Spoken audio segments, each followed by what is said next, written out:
kan, itu tugaskan Jakpro untuk kerjakan ini.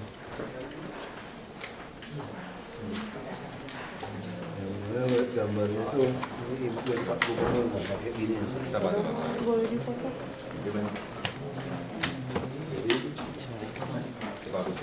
Jadi kita yang bikin seperti ini. Jadi kalau kita hitung, bahkan kita nggak mungkin bikin terlalu tinggi kan. Jadi itu kan rekor. Kita mungkin mau tambah, mau foto ini. Itu di wilayah mana, Bapak? Ciri Marunda. Penambahan Tambah tanah lagi. di daerah mananya? Nih daerahnya nih. Ini rahasia dulu. Nanti harga tanahnya naik. Luasannya coba luas. Udah, kita udah Luas yang kuasai ditambah. 100 hektar. Kita mau kuasai sampai 400 hektar kan. Oh, yang super blok. 100 hektar dari rencana Ini 400. contoh super blok yang akan jadi nanti. Minimal. Ya ini modal dari mana? Tukar asetnya PU di pengangsaan. Aset apa? PU kan ada lahan 10 hektar. Tukar, nanti PU dapat kantor lagi di sini. Kantor PU dapat nih kantor PU yang baru. Ini kantor PU yang baru. Lebih luas. Lebih bagus. Wilayah mananya Marunda juga? Aku nggak mau kasih tahu lu. Itu masih rahasia. Dari 400 baru 100 memang yang dikuasai. Iya, kira-kira. Nah, ini dia tuh kayak begini. Ini makan. Mau pasti dong. Jakpro yang bikin. Enggak, ini. Konsep desain seperti itu. Nanti kita taman-taman. Mungkin tinggal berapa unit kan kita hitung. Kalau lantai 16 nggak bisa pasang 17.000 unit untuk lift ya. Unitnya ya cuma 20-an. Ini 30, ukuran 30 net. Jadi di depan belakang dia ada negara. Konsep desainnya seperti itu. Nggak pakai lift berapa lantai, Pak? 6 lantai. 6 lantai. Kan aja udah ngos-ngosan tuh, Pak. 5 mungkin kita paksa 6 lantai. Nah ini kok seperti ini jatuhnya. Itu mulai pembangunan kapan? Ya ada pasarnya semua. Tahun ini gue kerja. Kita targetin kantor itu 4 bulan jadi. Karena swasta yang kerja. Kantornya. Kantor PU tadi semua masuk pasar, kita siapin pasar juga kan. Nggak percaya rusuhnya, Pak. Kita siapin pasar kayak gini. Di mana? Sekolah di sana. Konsepnya seperti itu masih semuanya di pasarnya semua. Kalau rusunnya sendiri dibangun kapan? Rusunnya sambil jalan juga. Kalau keburu Tahun ini. pematangan tanah tahun ini. Anggarannya Pak? Bukan kita semua. Nodong itu yang kewajiban SIPPT jasa. itu kan. Bukan SIPPT kan dia punya kewajiban. Oh, iya, Pak. SPPT ya. Yang kita bilang kalau kita tagih itu ada 685 tower itu. Iya, iya. Dan dia selalu dulu alasannya kami nggak bisa bangun karena Pemprov tidak menyediakan lahan kan. Nah kita lahannya sediakan Jakpro. Kalau itu ngurus sama Jakpro, urusan sama kita gitu. Nah, jadi kita mainnya seperti itu. Kalau ini siapa, Pak, pengembang yang akan bangun? Jakpro. Enggak, Bu. Maksud saya yang Nggak swasta tahu. ya. Kewajiban-kewajiban. Kalau ini kewajiban Agung Podomoro nih. Karena yang tukar itu Agung Podomoro. Oh, cuma Agung Podomoro itu Semuanya kewajiban. Enggak Yang bisa 100 semua. hektar. Enggak, itu Jakpro. Maksud saya yang pengembangan 45 hektar pertama itu mereka sama Jakpro itu. Ini kewajiban mengganti kantor yang dia ambil kan gitu kan. Tahap prakonstruksi sudah beres, Pak? Hah? Prakonstruksi PUD dan sebagainya. Dia udah itu mah rancang bangun kalau swasta semua. Oh. Rancang bangun. Itu udah biasa udah 10 blok begitu mereka. Kalau jadi tahun ini berarti berapa rusun yang sedang dibangun? Kita nggak tahu. Kalau rusun tahun ini jadi kantor dulu lapangannya dulu. Lapangan. Tahun depan baru kita. Tergantung pagi juga mereka dapat berapa kan. Ya. Pak, kan waktu itu Bapak bilang ada indikasi Fitra itu tendensius dan ada muatan politik. Terus Sudah dari pihak basi-basi. Fitra, dari pihak Fitra gini, itu pernyataan Bapak itu opini pribadi atau udah ada bukti karena di ADART mereka dilarang untuk berpolitik. Bukan, maksud saya dia menggunakan kalimat temuan. Itu kan tendensius menggunakan kalimat temuan. Apa yang mau ditemuin sih di DKI? Kamu tahu semua juga, saya yang kasih tahu kalian kok. Kalau saya sembunyikan anggaran, kamu bilang temuan itu oke gitu. Makanya kan saya mempertanyakan dia, kenapa kamu gunakan kata temuan? Terus kenapa Fitra melempar bilang DKI paling korup. Itu kan Anda kan memberikan data yang pengen membiaskan opini publik. Padahal data paling korup itu masa tahun berapa. Jadi kalau Anda tutupin tahun kan memberikan kesan pada orang. Coba lihat rangkaian yang dia lempar, isu berita yang dia bangun gitu, opini yang dia pengen bilang. DKI paling korup. Terus kemudian Jokowi menghabiskan uang berusukan sekian. Terus uang operasional Jokowi lebih mahal, lebih besar daripada uang Foke. Benar, lebih besar. Tapi kamu kan udah mau menyesatkan masyarakat. Harusnya bangga dong. Kalau uang operasional Jokowi lebih besar daripada Foke, artinya PAD-nya lebih besar. Nah sekarang pertanyaan saya kepada Fitra. Anda kan LSM di bidang anggaran. Anda ngerti nggak sih uang operasional itu sah? Gitu, Anda ada kecenderungan, ada sebuah tendensi pengen membangun opini buruk terhadap Jokowi dong. Wajar dong kita sebagai orang politik menuduh Anda bermain politik, kecuali Anda mau mengaku Anda bodoh. Pak, Fitra Kan tidak mungkin bodoh Fitra gitu hebat. Nanti Fitra kan nggak mungkin dong, kecuali kalau organisasi ecek-ecek nggak mengerti membaca APBD, oh saya terima, Anda tidak main politik. Tapi Anda begitu pintar punya orang, begitu hebat. Anda ngerti nggak sih operasional itu ada PP-nya, PP SOS 3 tahun 2000 kalau salah. Di situ ada 0,15% maksimal dari hasil PAD. Itu pun kami pakai 0,1 yang kami anggarkan. Kenapa Anda tidak bilang Jokowi hebat dari yang haknya dia untuk pakai 0,15%, dia hanya pakai 0,1. Harusnya Fitra, sekelas Fitra ngerti. katanya Pak Fitra berusukannya tidak mengkonfirmasi. efektif gitu. Efektif tidak efektif itu urusan Pak Jokowi. Sekarang kalau tidak efektif, buktinya rusun kita bangun terus. Seleksi promosi camat jalan terus. Yang tidak efektif yang mana? Kalau belum tampak, oh carikan saya kontraktor. Saya juga mau beli bus langsung Aladin, mau bangun rusun langsung Aladin, nggak ketemu. Makanya saya rubah RKPP.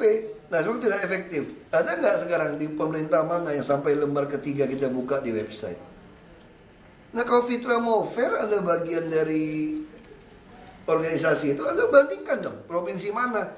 Terus berani nggak kepala daerah yang berani tantang, periksa harta saya, biaya hidup saya, dan pajak yang saya bayar. Sesuai apa tidak? Pernah nggak organisasi yang kata anti korupsi segala macam ngomong seperti itu? Ayo dong, saya tantang Anda gitu loh. Nah, makanya kita anggap Anda tuh ada tendensius, ada apa? Membangun opini, bilang paling korupsi se-DKI, uangnya Jokowi, terus dia berusukan tidak efektif. Berusukan efektif tidak efektif bukan Anda yang menentukan dari anggaran operasional. Silakan, nanti kan ada Indonesia Government Index, silakan nilai dong. Nanti orang silakan nilai kan. Masa baru beberapa bulan, misalnya ada lagi yang profesor yang ikut ngomong juga, ini memang, makanya saya bilang ketakutan Jokowi jadi presiden apa? Bukti Jokowi gagal, buktinya kena banjir besar. Banjir besar ya kita baru beberapa bulan, baru 100 hari. Ini masih macet di mana-mana. Emangnya kita macet mana-mana bisa langsung lampu Aladin, beli bus saja nggak bisa. Nah makanya kita merasa Anda cuma punya dua pilihan Fitra bagi saya gitu loh. Anda main politik, atau Anda ini memang yang ngomong tuh agak bodoh gitu loh. Ternyata Anda tidak sesuai LSM Anda. Tentang anggaran tuh Anda nggak bisa baca anggaran rupanya. Kenapa Anda tidak ngomong? Kita hanya pakai 0,1%. Nah kenapa Anda bangun ke persepsi publik? Sekarang kalau kita baca di online semua, kalau orang tidak mengerti anggaran ya, orang bilang, iya ya Pak Jokowi gila ya, operasionalnya lebih besar ngambil uang daripada Pak Foke, dipakai buat jalan-jalan. Nah itu yang mau Anda bangun opininya gitu loh. Kalau Anda sebagai organisasi yang ngerti anggaran, Anda harus bicara kepada masyarakat bahwa ternyata Jokowi ini hebat, bisa menaikkan PAD lebih tinggi. Dengan menggertak pajak online saja orang sudah bayar pajak lebih tinggi. Karena akibat lebih tinggi ada PP-nya, peraturan pemerintah, maka dia boleh mengambil 0,15%. Dan itu pun karena kebesaran dia hanya ambil 0,10%. Dan itu pun kita umumkan, kita sampaikan. Pernah nggak dulu orang Jakarta tahu ada uang operasional? Nggak usah jauh-jauh, Anda tahu nggak uang operasional menteri berapa? Provinsi yang lain. Kenapa Fitra nggak pernah ngomong? Menteri punya uang operasional semua itu. Bahkan utusan khusus presiden punya uang operasional. Naik Toyota Crown juga semua itu. pakai RI itu. Kenapa Anda nggak pernah ngomong gitu loh? Ya kenapa cuma mau ngejar Pak Jokowi? Makanya saya bilang kalau Anda takut Jokowi jadi presiden, ya nggak bisa takutin. Kalau udah garis tangan mah nggak kebendung dia. Ngapain sih takut-takut gitu? Sampai fitnah-fitnah orang di bulan suci Ramadan lagi mau fitnah bangun opini seperti ini. Pak Fitra mengkonfirmasi bahwa dana operasional itu peruntukannya untuk core operation. Tapi ini mereka melihat belusukan itu menjadi core operationnya Jokowi Ahok. Sekarang gini ya, kita ngomong jujur ya, kita bisa berdebat soal itu. Uang operasional itu bisa Anda pakai apa saja. Itu isi operasional. Ada pembagiannya untuk keamanan, untuk masyarakat segala macam, bisa pakai apa saja. Kecuali Anda masukin ke tabungan Anda. Sama Anda beli mobil. Makanya dibatasi oleh pemerintah. Uang operasional itu hanya boleh diambil dari 0,15% dari PAD, penghasilan asli daerah. Nah, sekarang kita bandingkan bisa dengan swasta. Kalau swasta atau perusahaan BUMN, BUMD, kalau perusahaan untung, dia boleh ngambil tantiem, bagi-bagi keuntungan itu 10%.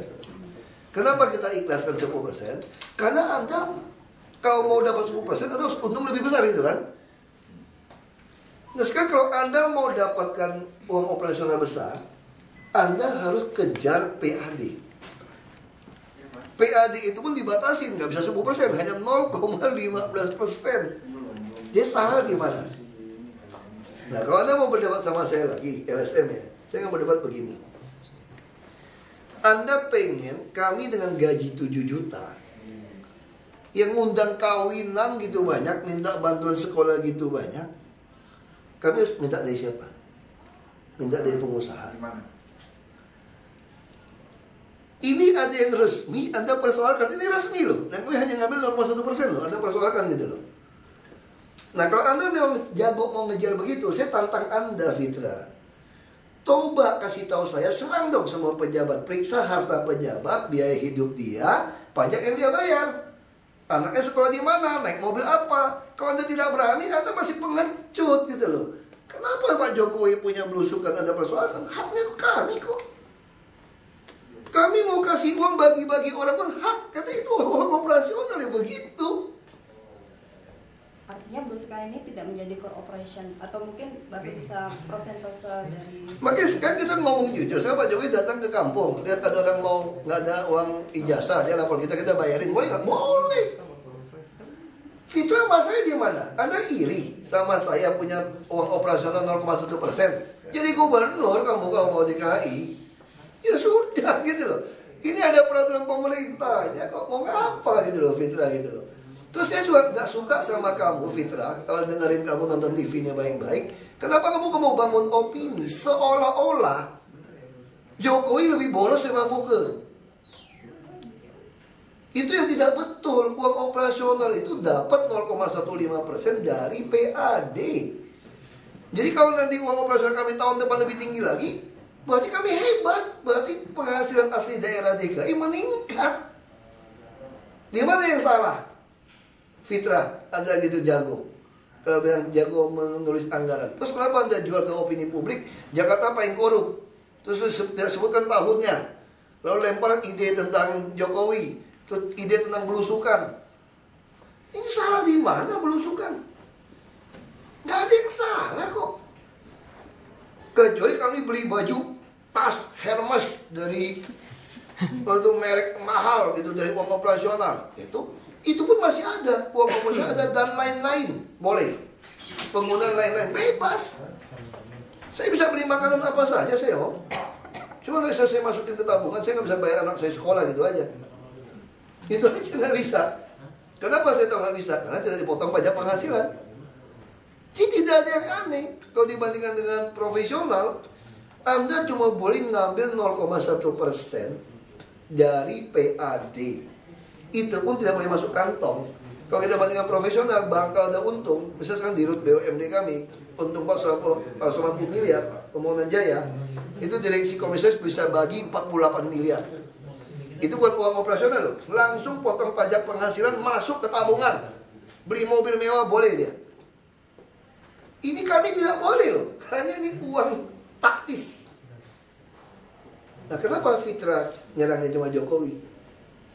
Saya mau tanya dia, kenapa dia nggak nyerang menteri semua? Ini ada dasarnya loh semua. Saya heran gitu loh Fitra itu ngejar yang nggak ngaruhan gitu loh. Ya, itu udahlah. Saya bilang, saya nggak mau bohongin. Jadi nanti jangan tanya. Jadi saya minta kawan-kawan wartawan jangan tanya-tanya soal itu lagi. Kenapa? Bikin dia numpang ngetop. Jadi Fitra jadi ngetop sekarang gara-gara urusan begini. Masuk TV terus diundang-undang kemana-mana kan? Masuk berita. Tadi orang nggak pernah tahu dia siapa gitu. Malu-maluin aja dia gitu. Pak, soal Metro Mini Pak yang kemarin Kalau mulai soal gimana Pak? somasi PKL Pak gimana Pak? Metro Mini saya udah bilang sama Dishub, KIR harus diperketat, jangan ada oknum main di KIR. Harusnya semua angkutan umum, kalau dia seperti itu bisa keluar ke jalan, berarti ada petugas KIR yang tidak beres dong. Harus dikandangin semua. Kalau KIR Anda tidak becus, dikandangin semua. Pak, Kalau kalau dia bisa mencelakakan orang, kandangin aja. DPRD menyalahkan Dishub Pak karena pengawasannya yang lemah gitu. Bukan karena itu juga, ini juga masalah busnya kan tidak cukup saya bilang kan dari awal kan. Jadi toleransi kita di sini. Nah sekarang kita tinggal pikir mau beli bus cepat nggak bisa, nah, mesti masukin ke e-katalog. E-katalog yang berbahan gas masalah. Perusahaan bus nggak mau sedia, baru saya undang karoseri bicarakan. Atau sedia stok walaupun inden. Nah sekarang kita lagi mengarah ke e-katalog di RKPP supaya beli bus itu tinggal beli. Kalau tinggal beli, kita nggak pernah takut. Sekarang bus jelek pun tidak cukup ngangkut orang di DKI, saya bilang. Akhirnya membuat orang lari ke motor. Karena memang tidak nyaman angkutan umum di DKI gitu loh. Nah kita mau beli, nunggu PPD supaya ada badannya kan. PPD juga belum beres-beres. Saya nggak tahu nyangkut di Menteri BUMN atau di Menteri Keuangan ini loh. Soal PPD itu. Yang 1000 bis itu Pak. Iya, kayak 1000 bus kalau nggak ada pasti kita masukin ke Transjakarta. Tapi pengadaan juga masalah kan. Ada yang protes sedikit, ditunda lagi begitu protes. Iya. Itu masalahnya. Jadi kompas.com jangan tulis lagi di online seolah-olah di online itu ya kalau saya baca ya seolah-olah uang baik uang operasional itu seolah-olah hanya laporkan Jokowi pakai lebih banyak uang operasional daripada Fokker. Anda harus tulis itu ada PP-nya 103 tahun 2000 bahwa maksimal 0,15% dari PAD. Fitra boleh teriak-teriak kalau kami ngambil 0,2% gitu loh. Baru Anda bilang itu temuan gitu loh. Ini ngambil 0,1% tidak pernah Anda tulis. Tidak pernah ditulis bahwanya ngambil 0,1%. Tidak pernah rakyat dididik, dikasih informasi yang jelas bahwa uang operasional itu sah, ada peraturan pemerintah asal 0,15% dari PAD. Kalau dia lebih naik daripada tahun yang lalu berarti ini gubernur hebat. PAD-nya meningkat. Gak pernah ditulis kalimat itu. Hanya terus ngomongin Fitra bilang lebih besar belusukan, tidak efektif, tidak efisien. Hubungannya apa? Pak, kalau yang organda itu katanya mendukung untuk penertiban Metro Mini dan tapi katanya sampai sekarang itu terus statement yang disampaikan oleh Pemprov maupun Dishub karena nggak pernah ada realisasi. Itu yang pertama. Yang kedua katanya rencana hibah Metro Mini yang 1000 unit itu justru sampai sekarang buat tidak jelasan di bawah karena pihak organda mau melakukan revitalisasi tapi menunggu itu juga nggak jelas-jelas. Enggak, itu alasannya. Kita udah buka, bisa Kopaja udah ikut. Anda mau revitalisasi bus silakan, malahan saya kasih Anda naik harga di 6.000 sekarang. Asal Anda desain busnya ada dek tinggi untuk masuk integrasi ke jalur busku. Metro Mini udah ketemu saya, 2 grup. Dia janjikan bakal invest, saya udah kenalkan ke bank BRI segala macam, tidak bisa juga. Artinya ada yang masalah kan. Nah kalau Anda terus masalah, kalau bus ini terus bertambah, Kopaja juga terbatas namanya. Kalau Kopaja bisa nambah sekaligus banyak, kita kasih. Soal 1000 bus itu punya kami PPD. Kami cuma mau ada PPD supaya ada orang pemilik bus 1-2 kan kasihan. Dia mau punya sopir cadangan, mau punya bengkel sendiri, mau punya garasi sendiri, itu tidak mungkin dia sanggup. Makanya karena itu kami ingin memayunginnya di PPD. Sehingga garasi numpang di sini, cuci mobil servis numpang sini, sopir cadangan numpang di sini. Jadi dia biayanya jadi murah kan, dia bayar fee. Mungkin karena belum ada realisasi makanya dibilang bikin ketidakpastian di bawah. Bukan aja kan. Bukti Kopaja jalan terus. Lu kalau nggak mau invest lu aja banyak alasan. Lu mau beli aja saya kita kasih kok. Sekarang masanya kamu punya bus nggak? Nggak ada bis. Kalau dari busnya kebanyakan, nggak mungkin banyak kok kita pengen tiap 1 menit, tiap 3 menit ada 1 bus lewat. Kamu masih ngotot? Enggak, kami akan beli lebih banyak daripada yang punya Pemda. Kalau kamu betul lebih banyak sampai Jakarta bisa tiap 3 menit ada, saya kandangin semua bus Pemda. Saya stop semua bus Pemda. Lakukan bus Anda. Bisa nggak? Nggak bisa juga. Nanti kalau saya kasih kamu bus semua, kamu meres saya lagi dengan boykot. Nah, sama seperti Transjakarta. Sekarang Transjakarta itu tidak hanya 2 operator yang memenuhi jumlah bus. Yang lain dia pada rusak. Kita mau nekan dia, busnya dia bilang. Karena peraturan tidak dibuat dulu dengan baik. Harusnya kalau kamu tidak bisa operasikan, saya sita untuk saya operasikan. Kamu nggak mau ikut tender. Nggak mau ikut tender, orang Jakarta teriak nggak cukup bus. Makanya kita mau beli bus sendiri sekarang. Kita udah hitung, kita beli bus sendiri supaya kamu tidak bisa memperkerjakan saya. Tidak bisa ngerjain saya. Nah, sekarang kalau kamu, busnya tambah banyak kemana? Kalau kamu lebih efisien, silakan kamu jalan. Saya parkirinnya mobil saya cadangan. Masanya tidak bisa. Ngomong doang kan sekarang organnya mau tambah bus berapa? Kasih tahu saya udah ketemu berapa kali. Suruh dia tambah bus. Saya udah suruh tambah bus. Saya buka jalur, boleh masuk jalur busway. Penumpang Anda naik busway gratis. Naik Transjakarta gratis. Transjakarta naik bus Anda bayar lagi tambahan. Mau apa lagi insentifnya? Kenapa nggak mau tambah? Nah, ada masalah. Soal e-katalog, kendalanya di mana? Hah? E-katalog. E-katalog lagi kirim ke RKPP. Kendalanya di mana? Satu Pak Ahok. Ada kendala nggak, Pak? Kendala e-katalog itu banyak bus itu ATPM hanya jual sasis. Oke. Jadi jual sasis dia mesti lempar ke karoseri bikin. Kalau seperti itu kan tender. Makanya saya dorong karoseri Anda kerjasama dengan ATPM langsung membuat price list di e-katalog. Dia punya kesulitan, Pak, masalahnya DKI pesannya sasisnya mesti gas. Oke. Kalau sasisnya BBG, kalau tidak laku, DKI tidak mau beli, kami tidak bisa jual ke daerah lain, Pak. Makanya stok kami selalu tuh sasisnya adalah sasis yang diesel. Nah, saya bilang gini aja, kamu bikin contoh nanti kita inden. Kamu temuin ATPM. Nah, seperti Scania, Astra dia sudah mau. Tapi kan dia mesti temukan karoseri yang mana kan. Dia mesti diuji lagi harga pasar berapa. Nah, ini mesti RKPP lagi putusin. Apa harga ini sudah harga oligopoli atau bukan nih? Karena Anda begitu gas, bisa ada patokan tendernya berapa. Nah, kalau tender ada satu protes, batal lagi, paket 4. Pak Ahok, terkait somasi PKL gimana Pak? Di Tanah Abang Pak? Makanya saya tak ngerti. Orang menegakkan hukum kok disomasi gitu loh. Ya kan, Anda melanggar aturan. Melanggar aturan ya ancaman begitu. Cuma bisa, jangan membuang sampah sembarangan. Diancam kurungan. Kalau begitu bahasanya kan, kurungan 6 bulan atau denda sekian juta. Jadi diancam itu melanggar HAM. Coba baca semua undang-undang pidana. Kalau Anda melakukan tindakan ini pasti diancam hukuman sekian tahun. Lalu kalau diancam tidak boleh ada. Kalau tidak boleh ada bukan penegakan hukum namanya. Penegakan hukum ya Anda diancam pidana itu. Ya. Ini sebentar.